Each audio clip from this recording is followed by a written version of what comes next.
that collective expression as having some kind of authority or some kind of warrant. So this is at very early stages, and I would very much appreciate, as I get towards the end, if you would give me some of your comments and thoughts, because I know everyone in this room has a great deal of understanding about Warrant, and so I would very much value your input.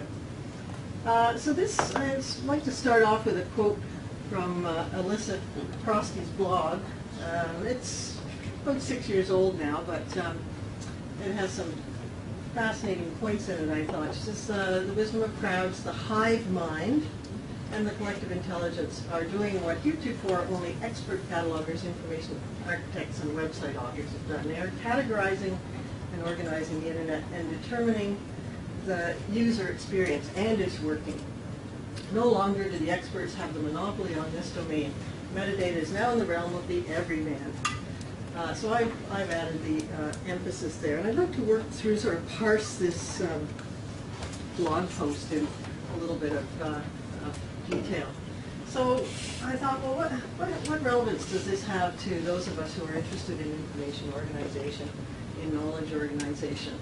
And the pieces that I pulled out, users are categorizing and organizing the internet, experts no longer have the monopoly, and metadata is now in the realm of the everyman.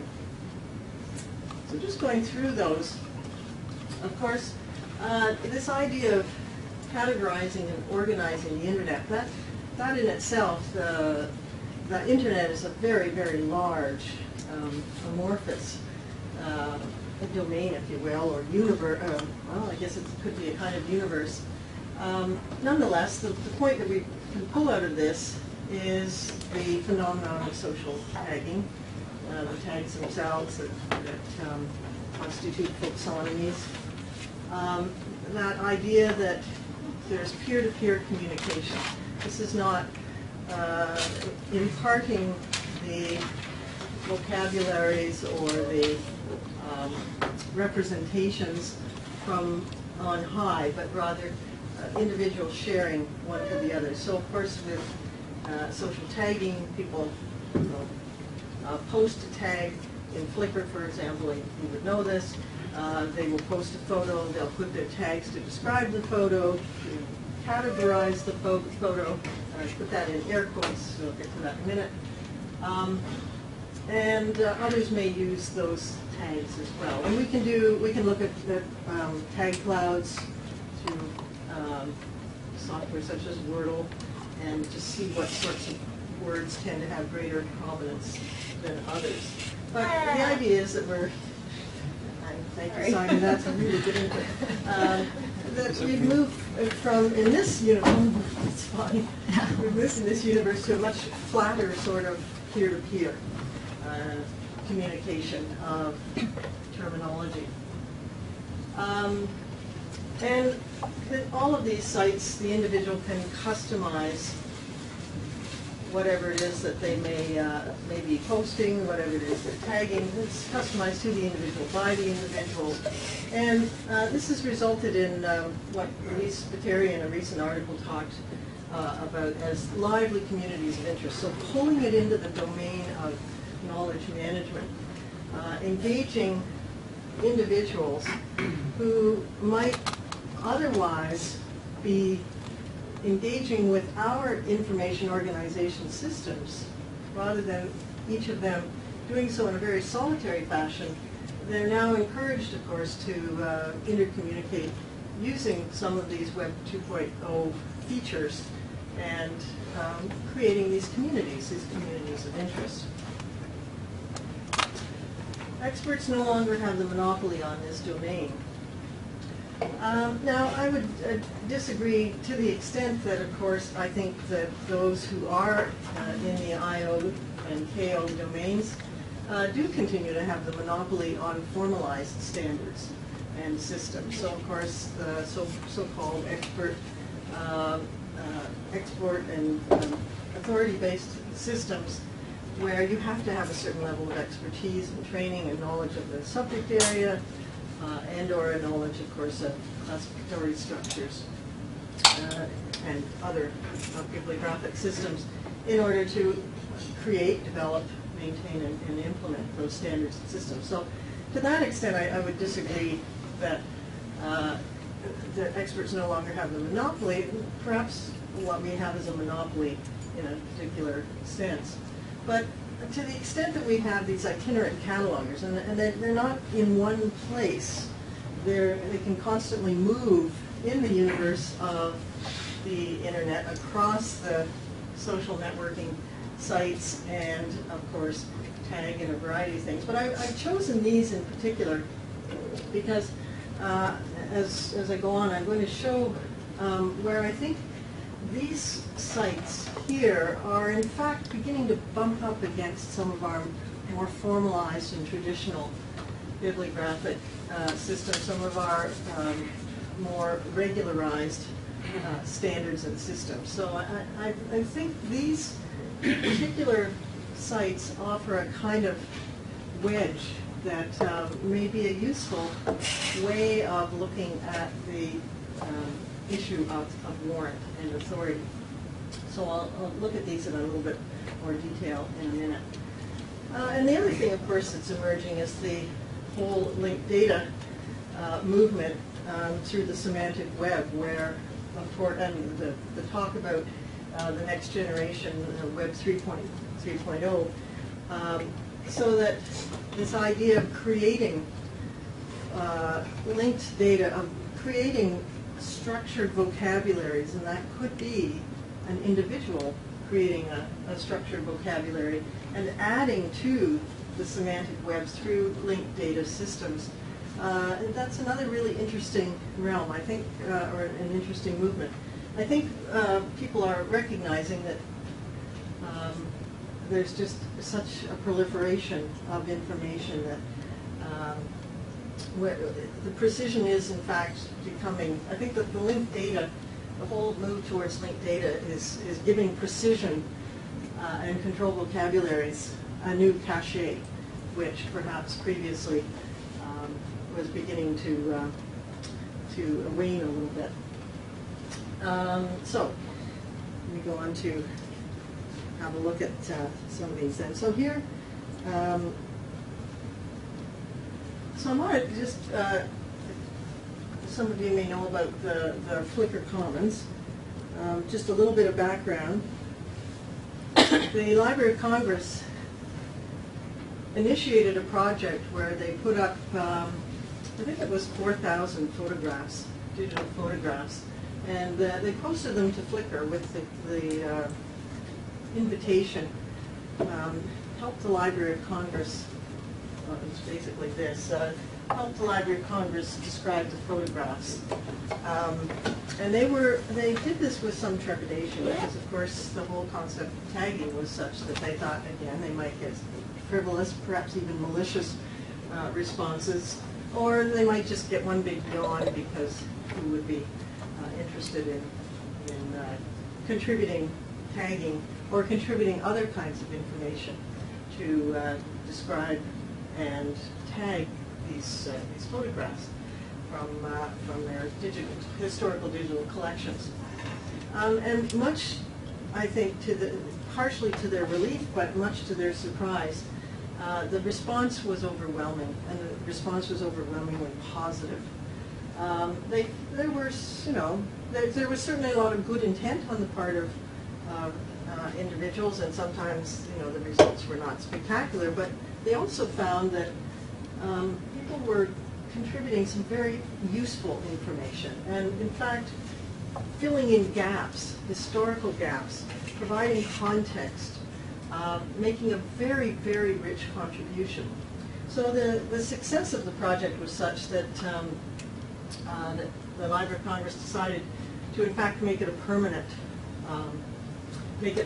and along with Flickr, they launched the Flickr Commons. So your opportunity to contribute to describing the world's public photo collections. And currently there are over 46 major cultural institutions. Here's the Library of Congress here.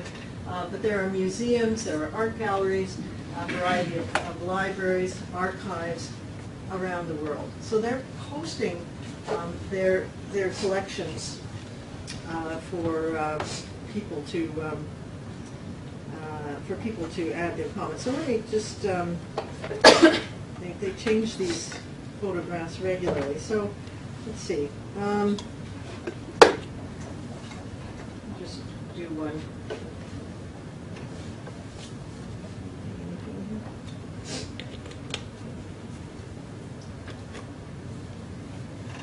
There we go. So I just randomly clicked on one. This photo was taken circa 1954 in Wongi, New South Wales. And what's interesting about this is that this monitors the number of views that there have been, so almost 21,000 views of this photograph. People also comment. So there's 99 comments. We can see how many people have recommended this photograph, and to remind myself of that last one there. How many? Yes, in how many different galleries this particular photograph is contained. So there's some very helpful metadata, but just and there's more over here that tells us about the format, some notes. And then it tells us, if you want, that you can contribute. We see tags over on this side. I'll just scroll down a bit more for those of you who may not be able to see that. And so some of these tags are what we might expect. They're just naming tags. So, you know, there's wombat and tricycle and girl and cowgirl, fringe, bike, animal, pet, happy child. But then we have some that are perhaps we might see a little more structured. We have the Latin name for the wombat, Wombatus ursinus. If you take nothing else away from what I'm saying today, at least you can say you know the Latin name for wombats. New South Wales, Kerry Bay, New South Wales, Australia. So there's a little bit of structure in there. So, you know, the tags are somewhat mixed. And then over on this side, we have some comments. And, you know, some of them are just kind of folksy, lovely. I'll bet it's illegal to have a wombat as a pet now. It goes on. But sometimes, and unfortunately this example doesn't include it, but I've seen examples where, in fact, someone has further enhanced the information that's available.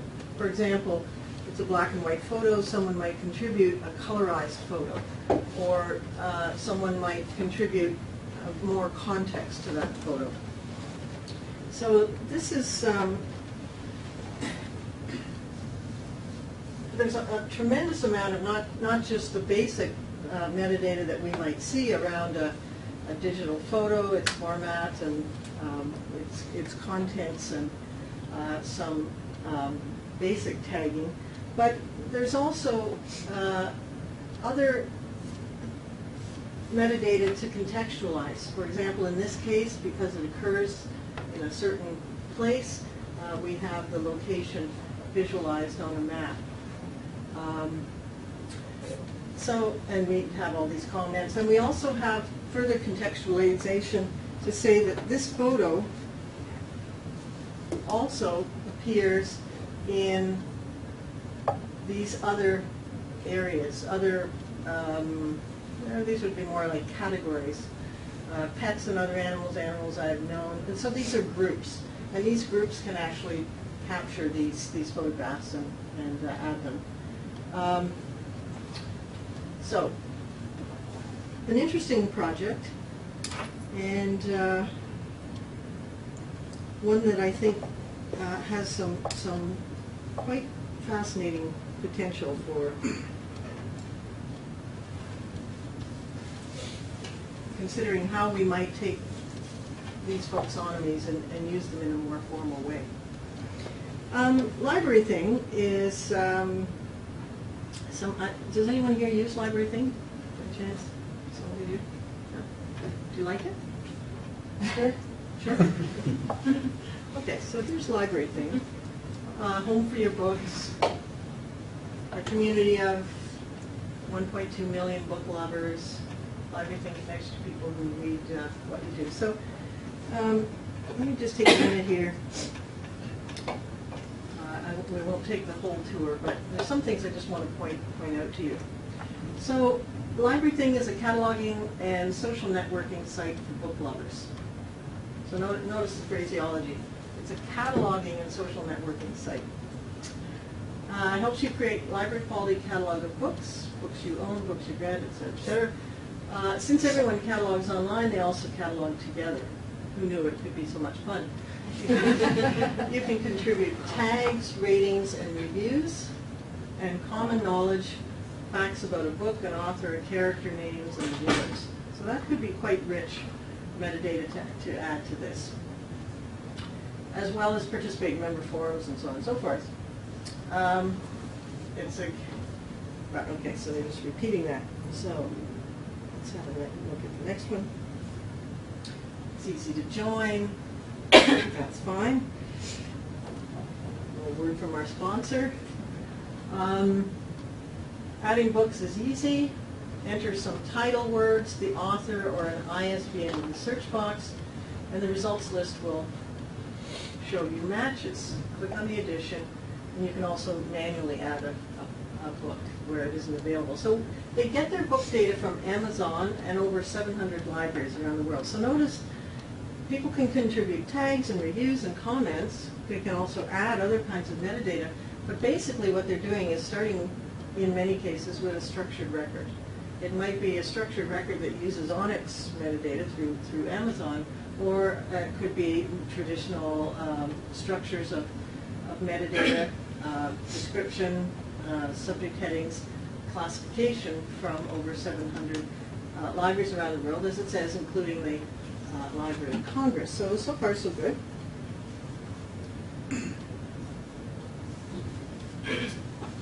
You are in charge of your, this is really interesting. You are the master of your domain. You are in charge of your library. Your catalog shows all the books you've entered. You can look at your catalog, customize it. You can search, sort, create new collections, and so on.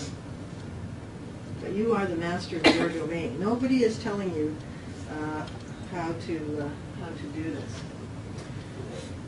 Moreover, not only are you the master of your domain, but knowledge is power. Because you can get some recommendations, you get library quality data. It's also full of social information. What do other people think about it? There are tags, reviews, and links to conversations. So there's your lively community of interest.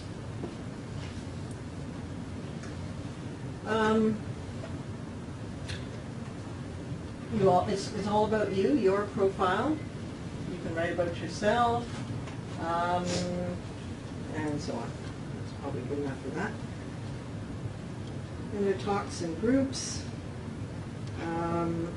local, and so on. Now, I just want to go back for a second here.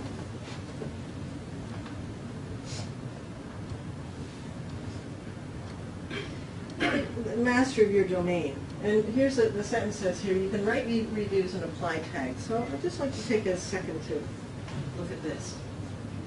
So there we have sort of a typical word cloud here, and we can see some of the more dominant terms.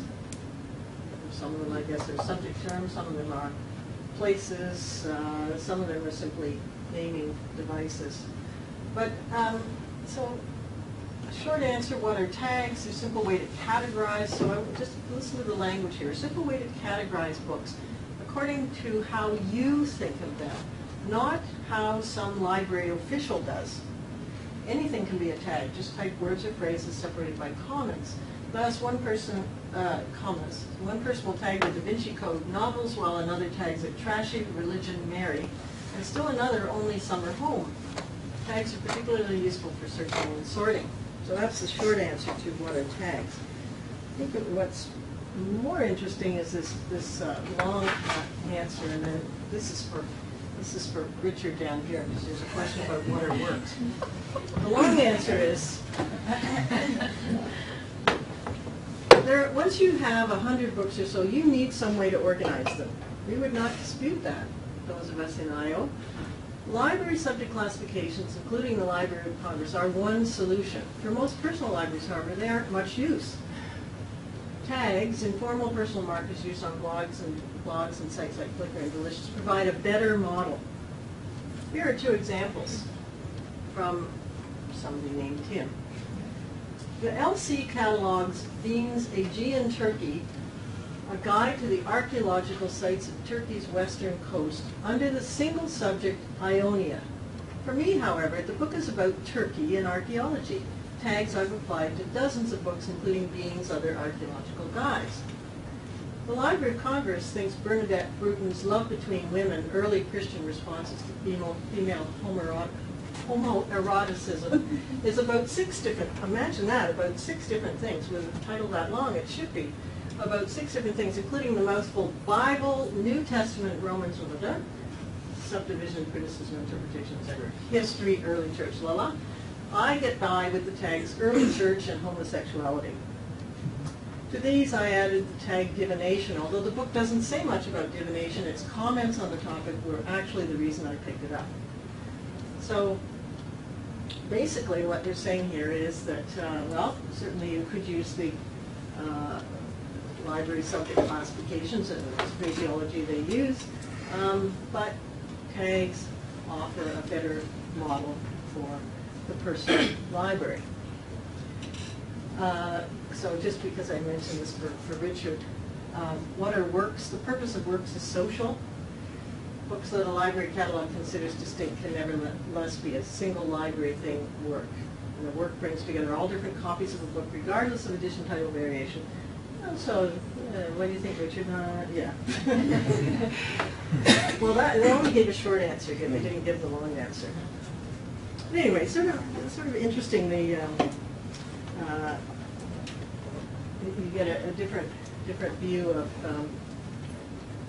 traditional classifications from a tagger's perspective.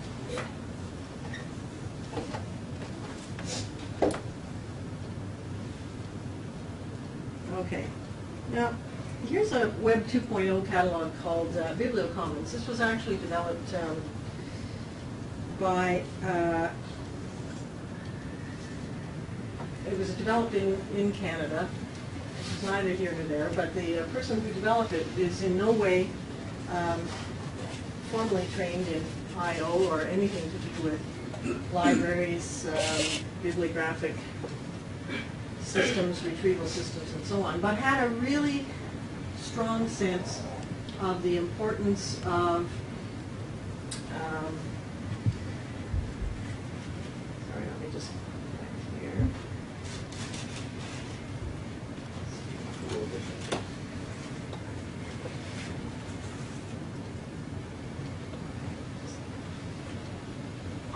Just putting a search term here. Well, who was really interested in what catalogs could do, sort of moving beyond what she considered to be somewhat flat. So she was thinking of this idea of bringing in social networking approaches and incorporating them into a catalog. So this is actually a somewhat newer arrival on the Web 2.0 scene. What you won't see if you're at the back is that I can choose keyword, title, author, subject, or tag, and also the last one there is list. So I'm just going to choose tag, and I'm going to put in the word dogs. And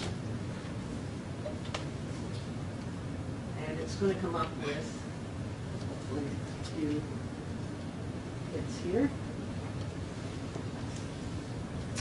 Okay, so this is a tag. These are tags that have been added by users, catalog users.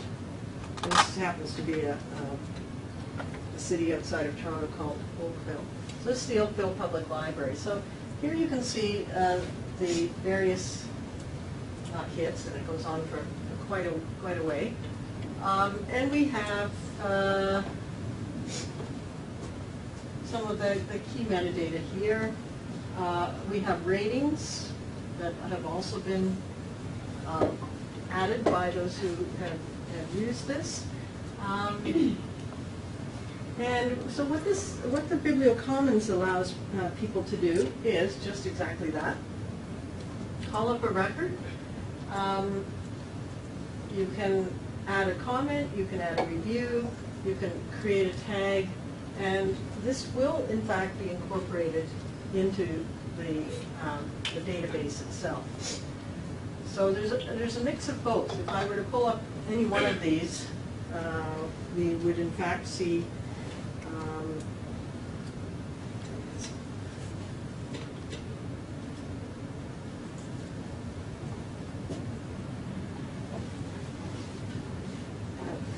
people who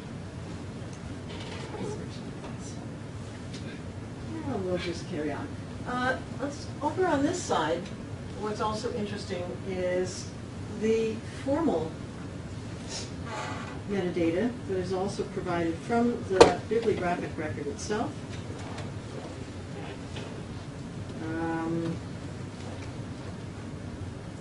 Okay, it finally did the search for me. So here's more metadata about this particular. Right. So when I go to this particular item, it says here's an average rating. I can rate, so I would just roll over that and click. I can add a comment, I can add tags, and I can add more. So if there's anything else that any further detail that I want to review, something like that. And then we have what we would expect in a regular record. We can see the full record, full MARC record. There's a little bit of a summary here, and then we see what is called, so that's all item information. So we could look at the full record. This is just a very brief description. We could look at the full record. And then we have a section here for each of these individual items called community activity. And so it tells us how many comments there have been. And so here's somebody who's provided a nice little summary. They gave it 5 stars. Here's someone who gave it 2.5, and gave it a review, and so on. So a mix, in this case, of both the formal item record that would have been created by the library itself, and then additional information provided by the community. Now, let me just finish off here by going back to the additional display. Just a little bit slow.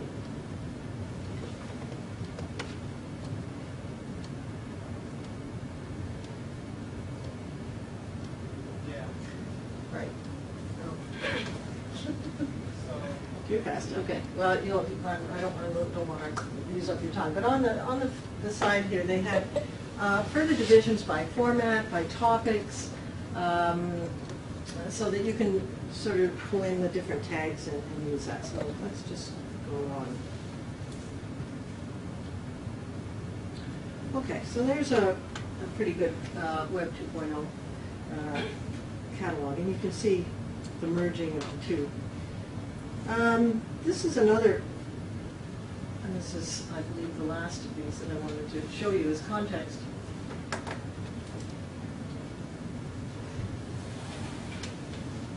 This is something called DrewPack.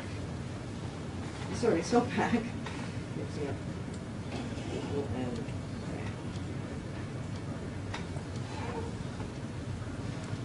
SOPAC is a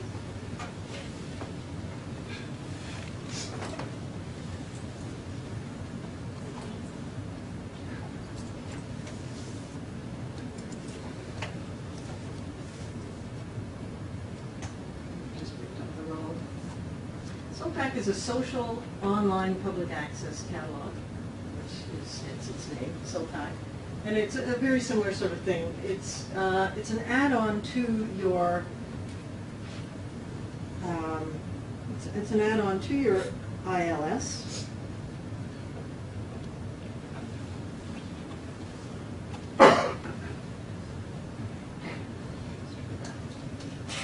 Okay.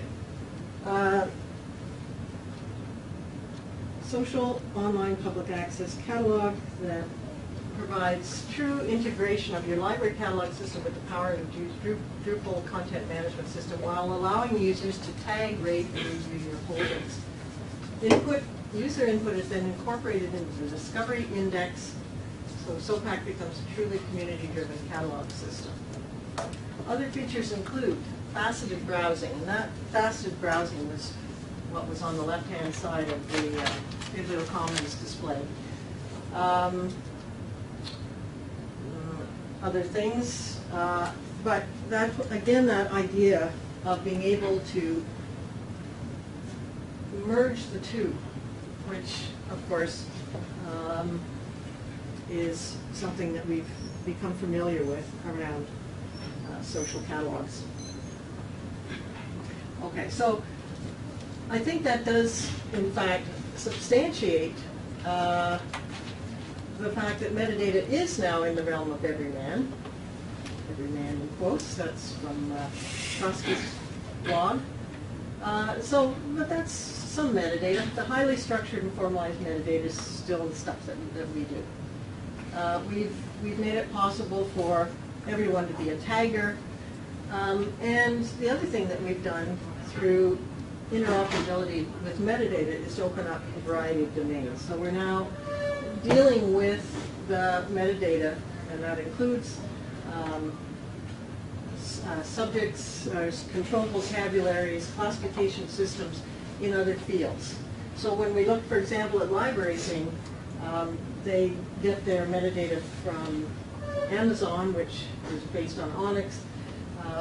We also saw in the Flickr Commons metadata that was provided by and provided to archives, museums, and libraries. So we've got a lot of blurring that's happening in institutional boundaries, as well as in individual boundaries. So how does all this relate to Warrant? Just to come back to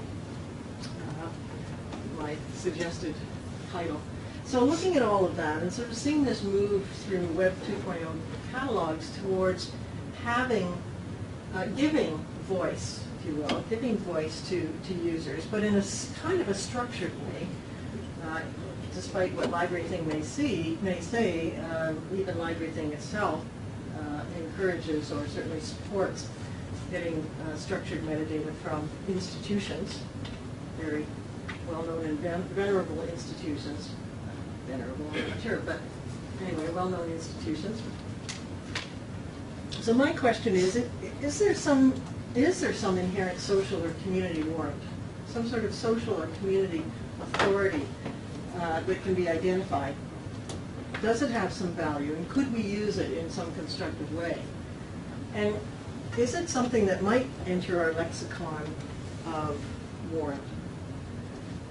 I haven't come up with an answer yet, and I'm exploring this, but just to provide perhaps a little bit of context, you may be familiar with Claire Bechtel's article on semantic warrant, where she, in addition to discussing semantic and syntactic warrant, also, of course, identified what we would see as being some of the key concepts or perspectives of warrant.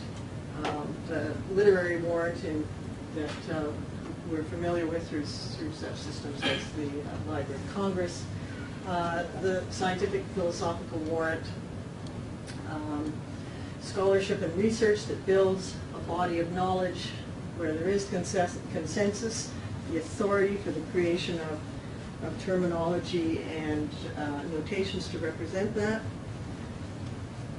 Educational warrant, she identified where the classification is responsive to pedagogical or specialized needs of an institution.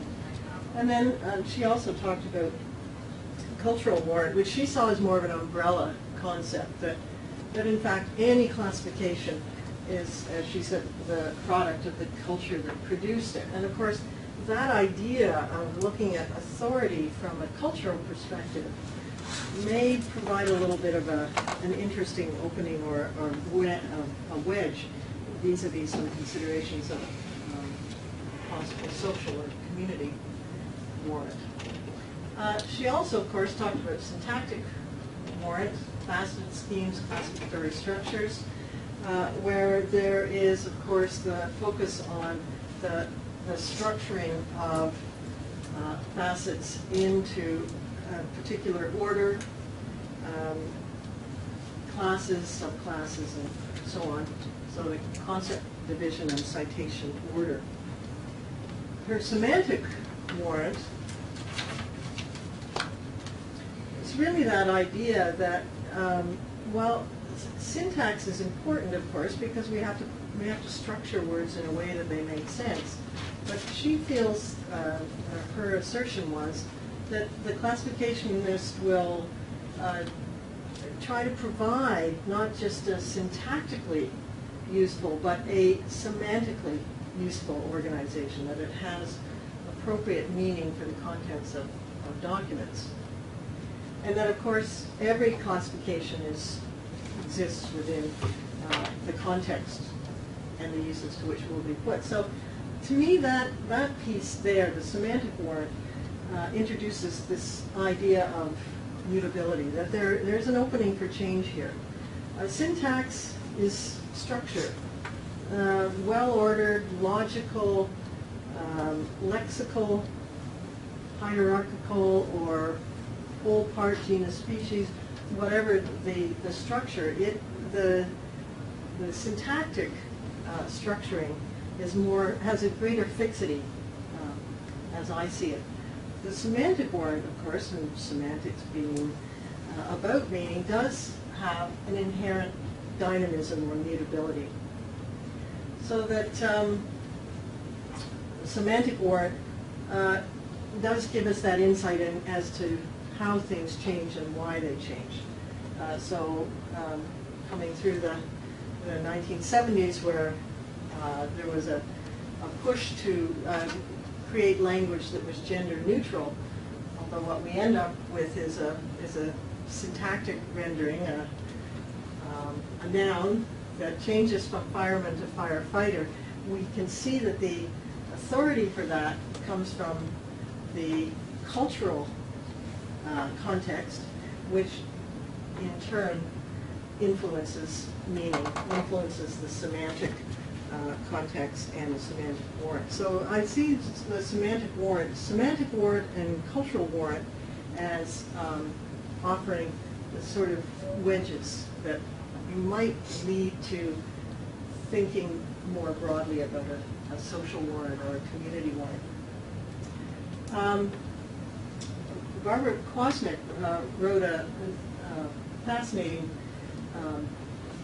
critique of Bechtel's semantic warrant, and at the end of it offered some, she called them questions, but I actually have sort of reconceptualized that as challenges, because I thought they were very provocative and opened up some really interesting possibilities for thought.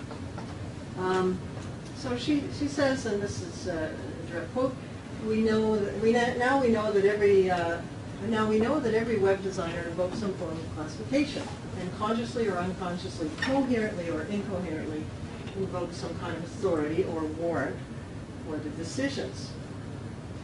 In the traditional systems, of course, there was a reliance on experts. We had committees, groups. We had scientists, subject specialists, as well as those with professional bibliographic expertise, who would work together to develop controlled vocabularies, classification systems. But we're seeing more of a push now away from that in the social networking sites, in the environment of the web, So, as she says, now sources of authority are no longer clear. And she asks a very provocative question: whose warrant should be privileged? The designers, the traditional system, or the users? And she also asks, are there limits to the extent to which warrant can be accommodated? So, if we're talking about privileging, do we give greater weight to the warrant of the specialist, or do we give greater weight to the authority of the user? And maybe it's not a matter of who should be privileged. Maybe the answer to the question, are there limits to the extent to which, maybe there are, maybe there are not. Maybe there's an idea of saying, could we somehow bring them together in a productive and positive sense? So, just exploring then this concept of social or community warrant. So there are obviously inherent problems with tags. They tend to be more than naming devices rather than categories, even though they say you can categorize, you can classify your digital object, but they do tend to be, people tend to use more the naming devices. And this is held over studies such as the Steve Museum Project, and to a large extent as well with the Library of Congress Flickr project. So people do tend to provide names rather than categories, which may make perfect sense when you're dealing in the personal realm. So they're not in that sense a facet. It's a piece of information. It's a device, a naming device. It's a piece of nomenclature, but it's not what we would consider to be a facet within a structured classification. So they're not in any way thinking about a syntactic warrant, for example. Nor are they at all thinking about what is important within classification systems where we create mutually exclusive and jointly exhaustive classes. So they're not, in short, they're neither rigorous nor systematic. However, what I'm proposing is that maybe there is an argument to be made using semantic warrant, and to some degree the concept, Bechtel's concept of cultural warrant, maybe there is some argument to be made there.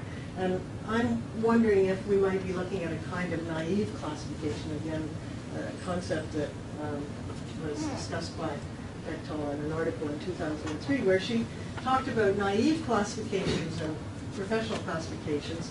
Professional classifications being those devised by people with an interest and an expertise in classification per se, and the naive classifications developed by scholars who have no particular interest in studying classification as an end in itself. Now, this was somewhat misinterpreted by some in the I/O community as naive classifications developed by scholars, that was a pejorative term. That was not what she meant at all.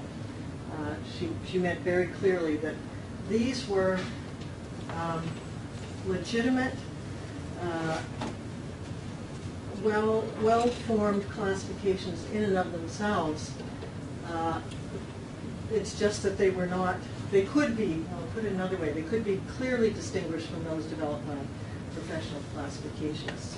So I'm wondering if to some degree what we're dealing with some of these social tagging sites is a kind of naive classification, where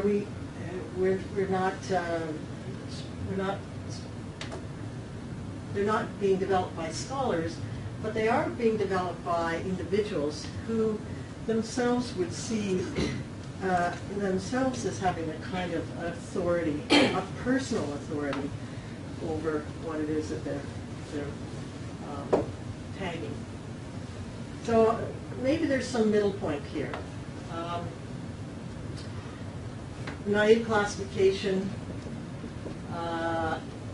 that itself could be influenced by the professional classification. So that's the library thing piece, where despite the protestations that we read under what is a tag, that in fact people are influenced. They pull in records that include classifications that have been developed by professional classificationists. So they are dealing with structured vocabularies, and they are dealing with well-formed, well-structured, well-maintained classification systems. So we provide, in a sense, the latitude for the individual to have voice, but we might, to some degree, influence, might even be such things as the syntactic structure. But in any case, they're letting each contribute the best to the other. We might also consider this semantic warrant contextualized. So the semantic warrant giving meaning in these social Web.2, the Web.2 catalogs that are based on the social networking tools, saying that the semantic warrant that can be added to this is giving meaning, a classification system that contextualizes and gives meaning. This one may be a little harder to argue. And then the other piece that might be used as a way of framing this concept, possible concept of social or community warrant, is thinking in terms of cultural warrant, where we have the individual users who are contributing, but within a regularized, that's my term in air quotes there, a regularized social community. That is, again, the Flickr Commons invited people to add terms and tags and other rich metadata to these digital photos. So could we in fact see ways of creating a naive classification, controlled vocabularies, information organization systems that, again, took the best of what the community might offer, but somehow fit it within a more regularized environment. So those are my thoughts, and I'd really welcome yours. Thanks.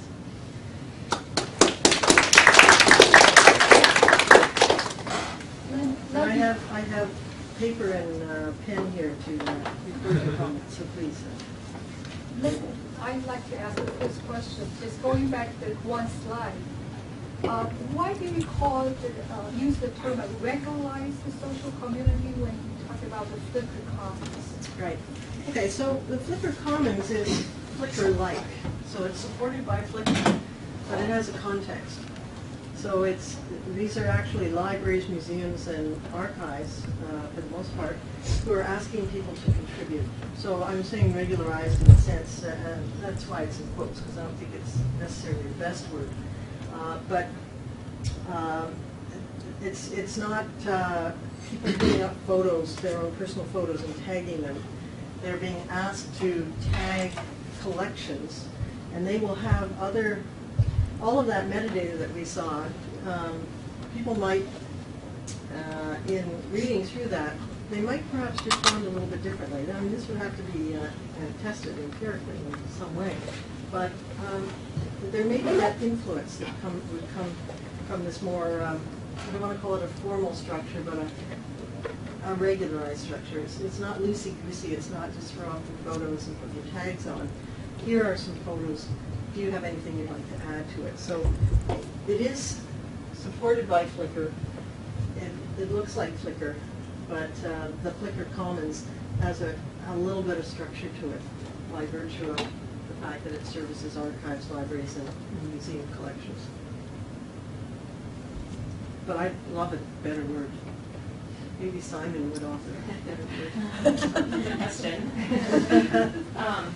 At what point can you call it a fee if there's only a couple people tagging an item? I mean, where is the tipping point, I guess, to where it really represents the community? That's a great question. You're right. You know, if it's a community of two, is it really a community? It's probably a community only insofar as it's called a community. So if you're participating in something like Flickr Commons, or you're adding a review to a book that's in the Oakville Public Library catalog, which is a Biblio Commons Web 2.0 catalog. They are called a social social community, or that community activity section that we saw in there. So you're right, we may actually be calling it a community when it's not. It's a great question. So we may need somebody who could give us a sense of proportion. Is it beyond two or whatever? Or maybe it's just a sharing of common values. I don't know. So that's a great question. So the answer is, I don't know. I have a related, I don't know what I don't think it's a question, maybe a comment. When Melody asked this question about community, and I remember seeing on some of the screens that at least one of them, I think, I saw some Chinese make the comments in Chinese. And so I was thinking, then how do we define a community, right? And these people, they really don't share any social, realistically social commonality, but they are all on the internet now. So do we call it a community that way? Or, probably the term community is used very, very loosely in that sense. Yeah, I think community is used somewhat as a gathering. It's the idea of creating a space where people can come and participate, and it says become a member. There's no provisions, restrictions, constraints on becoming a member. It's not based on where you live, what language you speak. So you're right. People could also contextualize things very, very differently. Right, and not based on their comments. Actually, their comments are very similar to the English comments. They say, "Oh, great," or "very cute," something like that. So I believe that these Chinese can read English, right? Mm-hmm. But their comments actually will not be considered part of this greater thing because nobody can read their comments.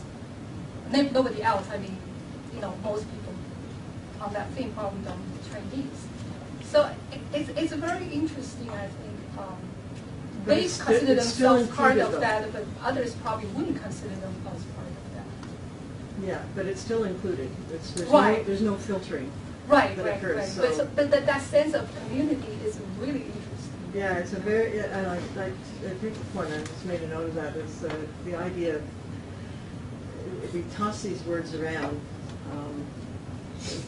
within the Web 2.0, which is itself something that's tossed around. But in this idea of social networks, maybe there's a concept of community that is taken for granted. It's never actually been defined or explored or assessed in any way. Yeah, it's a great question.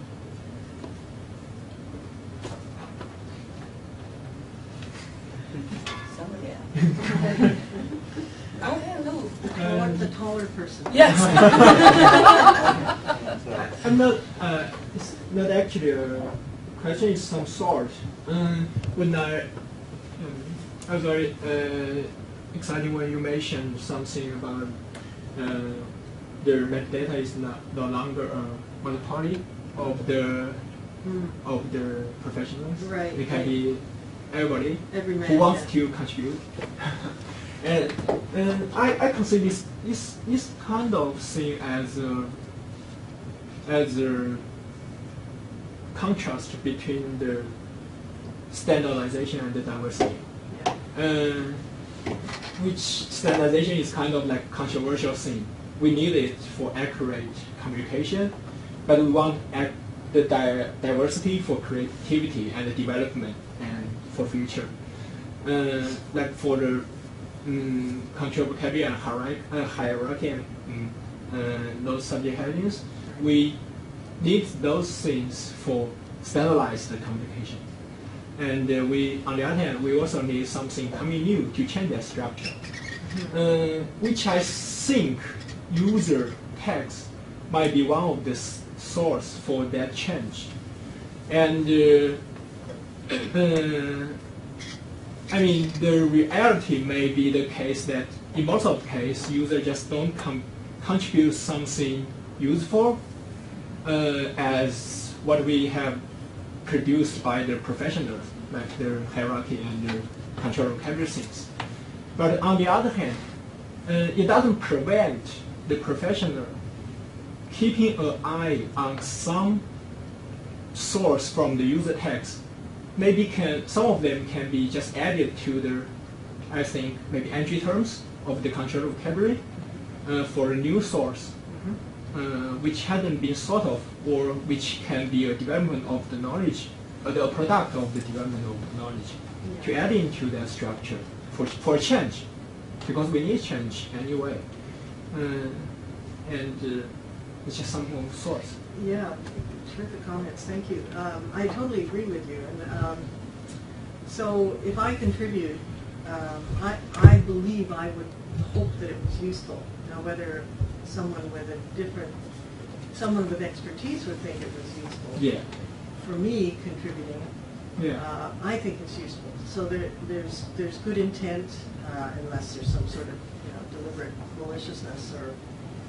Yeah, maybe most of the cases is not that useful, but yeah. if some of the cases is useful, it doesn't prevent the professional keep an eye on that. Absolutely. Now, when I did that search of the biblical comments, I put in the word dogs, which of course would also be control vocabulary. It was a pretty, poor example to show. But the fact that the pull-down menu gave you keywords, author, title, subject, and tags.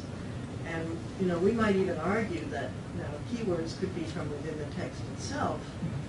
But we might say, well, in some instances, what's the difference between a tag and a keyword? And are we kind of getting back into that old argument of, and I just say old because it's been a very long-standing one, of control vocabularies and natural language vocabularies, which have been around, of course, for a very, very long time. And those who say, well, the best systems, the best I/O systems that we can develop, combine both, because it gives you multiple ways of, this is from a retrieval sense. Now and of course we use those multiple ways of coming at something in the design of our control vocabularies in terms of structuring, synonyms and antonyms, with broader terms and related terms and so on. Use for. So I agree with you, though. I like that point about the creativity, because there may be something there. And the other thing, I'm just thinking, maybe it's wrong.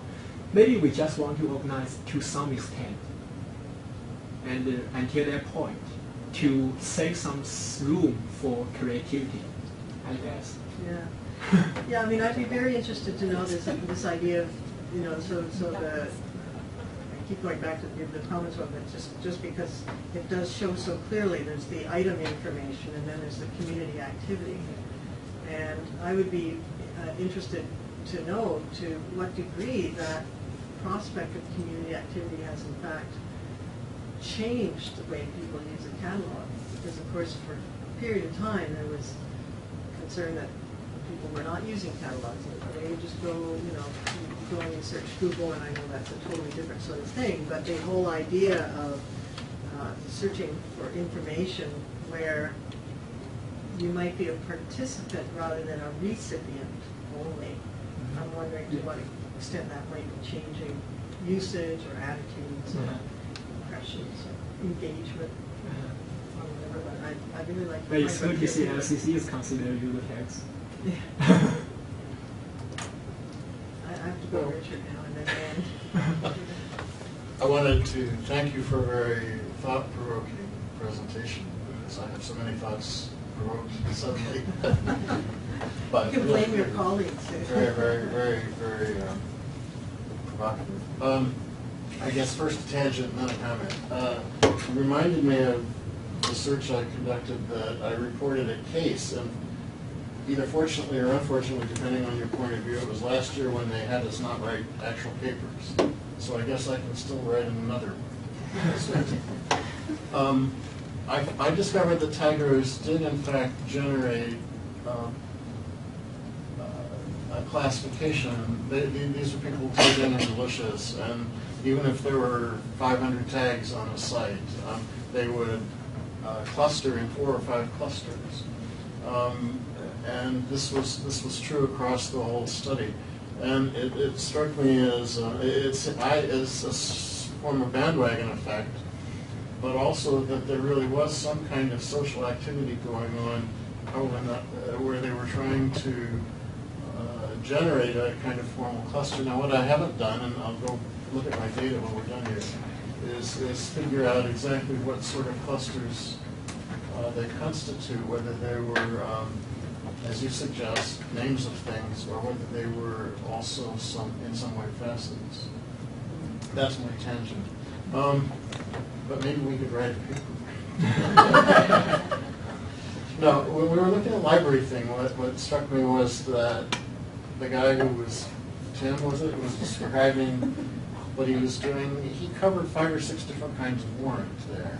And so there's a kind of fluctuating, there's not just a single warrant in operation, but there's a fluctuating system of warrants all working together. The most notable being, Ben's, for the things that he should return to Ben. That's not literary warrant, but it's some kind of personal. That's interesting. I like his comment too about tactic with divination, even though that's really not what it's about, but it has meaning to me. It's about self-authority. It's kind of personal warrant. Yeah. Well, when I was listening to your comments and I was noting the creativity aspect, and I'm still trying to wrap my head around this, but I'm not familiar enough with library thing and most of these examples that you gave, but I'm wondering how possible it is for people to start following individual taggers because they start to think the same way, or to even have, well, there is a separation between like the professionals and then the social. But maybe there becomes someday sub-communities of this is how engineers might tag. This is how, just curious if there are examples of anything like that where people can actually follow individual taggers. There are groups within, so so they can. Because that would seem very helpful at certain points as another option, another way of getting in. That's a really good point. It'd be interesting to look at those and see if, in fact, there's that kind of the naive classification in the true sense that they are scholars in their own. They are scholars, professionals in their own right. Stay away from professional, experts Yes, in if their there own was right. it may not end up being the biggest word in the tag cloud because it's being seen from, let's say, English major, 17th century, whatever point of view. But you can value that because that's kind of what you want. I mean, something like that. Well, even the picture there of the little girl with the wombat, and someone put the Latin name. So who's following and what are they doing? It raises probably lots and lots of questions. The wombat was smiling.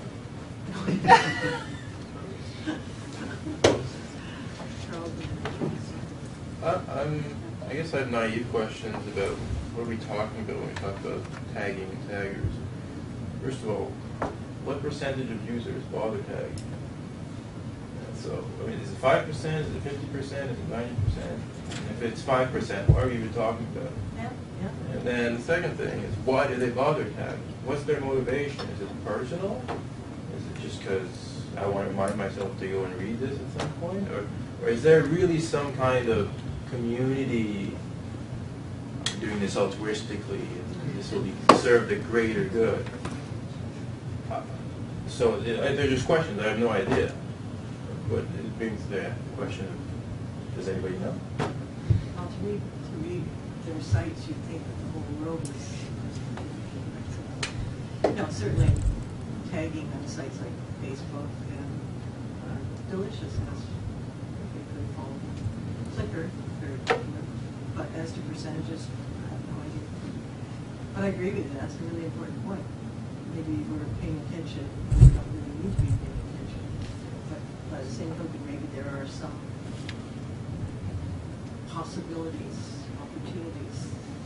And one of the things Wikipedia showed, for example, is that it's a very small percentage of users that contribute the vast majority of their content. That's all. So, interesting. Okay. Yeah. It could be the same thing in taggers. Very small percentage of people bother tagging a lot. I believe that. I wouldn't be surprised. There's that power law every time. Definitely. So, a few crackpots. yeah, exactly. Are we really interested in these crackpots? Is what I'm asking.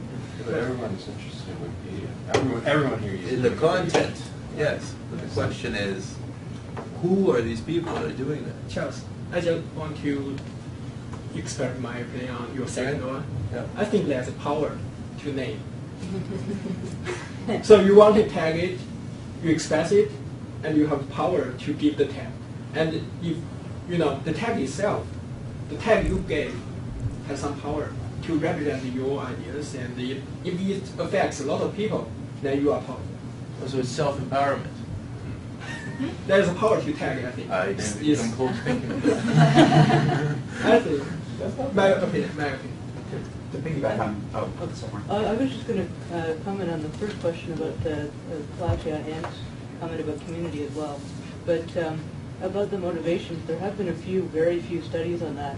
And they've all shown the same thing, that people are really just doing it for themselves. And if it matches up with what other people are doing, that's just cool, but they're That's not really the doing point. it for themselves. Okay. Yeah. But there haven't been as many studies as you'd think on that subject. I thought that would be really popular, so I didn't look at it myself. But there have only been a handful Right. over 5 or 6 years. And for the other question, Did Emma Tompkins do a study on performance, tagging as performance? Sort of look at me Yeah. kind of. well, that's a possibility, actually. So that's like graffiti, really. Look what I can do. But graffiti wouldn't have a 30% matchup with Library of Congress subject headings, would it? Higher matchup if you take the related terms into account. But your other question about how many people. They have belong to library thing. Good point. Whatever that intersection. Anecdotally, a lot of library thing users do not tag. Do not. Anecdotally, I don't know what the percentage is, but a lot of them don't. People on Delicious are more likely to be tagging. I don't know why library thing users don't tag, but anecdotally they don't. I guess my fear is there's a lot of novelty effects on the internet. So now, what is it? 10 years ago, we used to talk about transactional sites, how you could buy stuff on the web. And Yeah. that was cool. No, now everybody does that, so it's not We don't important talk anymore. about it. But now, it's this Web 2.0, so we talk about it. But is it 5 people tagging in the library? It's more than that, but it's not, I don't think it's, I'd be willing to bet it's 50% or less. I think that's generous. Yeah, well- I don't know, that's my point. If we don't know, then... They do have like user statistics on library things. It's not the greatest, but they'll say like the top tagger has 90,000 tags, or or his tag 90,000 items. No, not that many, but they do have some statistics for like the top 50 taggers, the top 50 books tag. And that's the power law. Yeah. Yeah. I mean, the top tagger has got so many tags it's not even funny anymore. Yeah. So, That could be a knowledge. yeah. Well, there's always a little obsession there with orderliness. But I find I'll take, I don't take a lot, but I find if something really affects me, that's when I'll tend to go in and take it. It doesn't matter if it's repeating something, it's just like, yes, this was good. If it's horrible, I might also do it, but more likely if it's just a horrible item. So you also mentioned not only seeing who's a hot tagger, but what items are being tagged, and if there's a reason why that item's being tagged because of the item and not. Context can play a role too, because in library thing, I think if you're pulling in that existing metadata, it's already got subject terms. Whereas in Flickr, if you put up your photo, no one else will find it unless you tag it. So, Actually, another vaguely related thing is the level of specificity of the tags would be interesting to look at. Because we know that people search broader terms than they really want. So they'll search dogs when they want to look about poodles. And we've known that since at least Cover and Dewey. And so, how does that play out? I mean, are people doing the same thing when they're tagging? It's just not the same thing at all as searching. And that kind of is just power law again. I think the power law would be interesting maybe to look for cutoffs on a community. What's a community like? does it have to be able to apply the power laws to be big enough to be a community? Yeah, and actually, I think Golder Huberman said they needed 100 people to get stability. And my study shows it's actually varies. Sometimes you get it well before you get to 100. Sometimes you need way more than 100 to get any kind of stability. I think it depends on the subject matter. I'm sorry, I have to end it here because there is a class scheduled here at 2 o'clock. Thank you. Thank you very much.